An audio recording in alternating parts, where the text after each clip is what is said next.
Ninjas, get ready because after 2 years of relentless grinding and analysis, the moment you've been waiting for is finally here. Today, we're unleashing the definitive TMNT Legends tier list, the culmination of countless hours dedicated to dissecting every character's endgame potential. This isn't just another casual ranking.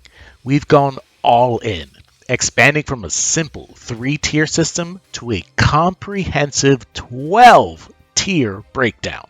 That's right, 12 tiers designed to meticulously place each character based on their endgame performance at platinum levels with tier 7 abilities. Now remember, this is all about endgame dominance. Characters that might shine early could fall, and those that might seem weak at low levels might become titans at max power. Let's dive into what these tiers actually mean. A plus through S plus represent high tier, the absolute powerhouses, the game changers that define the meta. B through A represent mid tier, characters that are incredibly strong and reliable picks. C minus through B minus represent low tier, characters with some specific strengths, niche roles, and those that, while still usable, may not be optimal for the highest levels of play. Today, we're going to focus on the low tiers, C minus through B minus. Some of these characters may have specific strength or niche roles, while others may not be optimal for the highest levels of play. Starting with C minus, aka the worst tier, the only character unworthy enough for this spot is Shinigami. We playfully had her in the high tier in our original list, but no jokes here. Shinigami is the absolute worst character in the game and should be avoided at all costs. She brings nothing worthwhile to any team and isn't even worth one mutagen. Only slightly above Shinigami is Movie Michelangelo in C, aka Awful tier. Movie Mikey is the worst movie character by a wide margin, and his heal is the only thing keeping him from being Shinigami's roommate. In the C plus or bad tier, we have Mutagen Man, Original Donatello, and Vision Quest Michelangelo.